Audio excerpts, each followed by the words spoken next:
It was during the 19th century, at the dawn of a new era of serious archaeological inquiry, that the extensive remains of an ancient city were discovered in Egypt in a secluded arid plateau, roughly in the centre of the country.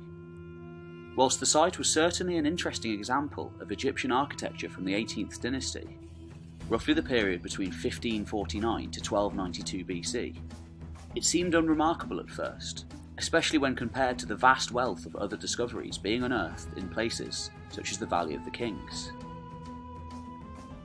This was until evidence began to surface of the mysterious god-king who had built the city in the first place, along with significant evidence of precisely why he had built it. The city had been called Amarna, and it had served as a royal capital to a mysterious and powerful pharaoh, who supposedly carved it out of the desert in a seemingly ridiculous place, on a whim. His name was Akhenaten, and during his 17-year reign as pharaoh, he pursued the particularly unusual policy of rejecting the traditional Egyptian gods, in preference to a brand new religion, which he had apparently created himself, based upon the worship of a single solar deity named Aten. Whilst much that happened during this time is still shrouded in mystery, a number of modern scholars have credited Akhenaten's religion as being one of the first monotheistic creeds on Earth. The peculiar nature of his reign and his rejection of the old gods is certainly unique within Egypt during the ancient world, and possibly even within the wider world. Akhenaten was born during an extremely prosperous period in Egyptian history. It was a golden age of architecture and cultural achievements, and Akhenaten's father, Amenhotep, had spent much of his reign building temples and monuments to the gods. All of the evidence suggests that he was very much the typical traditional Egyptian pharaoh, the latest in a long line dating back thousands of years. When Akhenaten succeeded his father for the first 5 years of his reign, he seems to have continued his father's work, as was tradition. Sometime during his 5th year of rule, however, Akhenaten strayed further from the norm than any pharaoh before or after. Whilst he had previously spent much of his time dedicating temples solely to the Egyptian gods related to the sun, he now outright rejected all of the old gods, in preference for exclusive worship of one solar deity, Aten. Stunned bureaucrats and court followers could do little but go along with the king's new religion, even as he uprooted the entire royal court and administrative heart of the kingdom from Memphis and Thebes, and moved them out into the desert to start work on his new capital.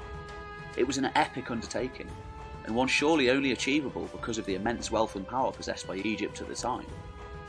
The location of the city was said to have come to Akhenaten in a vision, and was possibly marked by a naturally occurring blemish in the cliff face which resembled the Egyptian hieroglyph for the sun. Akhenaten built truly colossal temples at Amarna, larger than any previously built and of a completely different type. Gone were the dark closed interiors and idols of the old religion. In their place came great roofless courtyards to worship the sun itself. By all accounts, the city thrived as thousands of commoners and nobles alike travelled to the new site. It's likely that most nobles still worship the old gods in secret, and small idols found at Amarna support this theory. The common people, on the other hand, largely left out of the historical record, likely weren't affected too much by the new religion, which seems to have been largely an aristocratic affair. In 1907, a tomb was uncovered at Amarna and subsequently excavated. The mummified remains found inside are widely believed to be those of Akhenaten, and they just add further to the enigma of this mysterious ruler.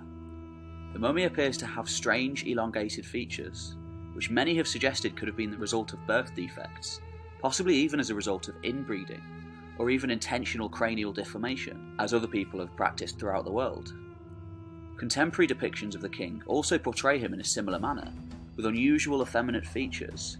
Images of the pharaoh and his wife Nefertiti also represent a huge break from the traditional culture of Egypt, often portraying them eating, and in domestic situations with their families, which is absolutely unique for Egyptian royalty, who were usually portrayed as aloof and almost inhuman. Upon Akhenaten's death, a resurgence to the old beliefs came fairly quickly, although it's unclear just how quickly this happened and how devastating it was for the followers of Aten. The old gods were restored to their former prominence, and Akhenaten was struck from the historical record. We know that the young heir to the throne, Tutankhamun, changed his name to Tutankhamun, in reverence to the old gods, rather than to the Aten worshipped by his father, who in turn began to be referred to as the Great Enemy and the Great Heretic in the aftermath of his reign. Great efforts were made to expunge all evidence of him and his religion from history. The city of Amarna itself was gradually abandoned to be reclaimed by the desert, only to be rediscovered by archaeologists millennia later.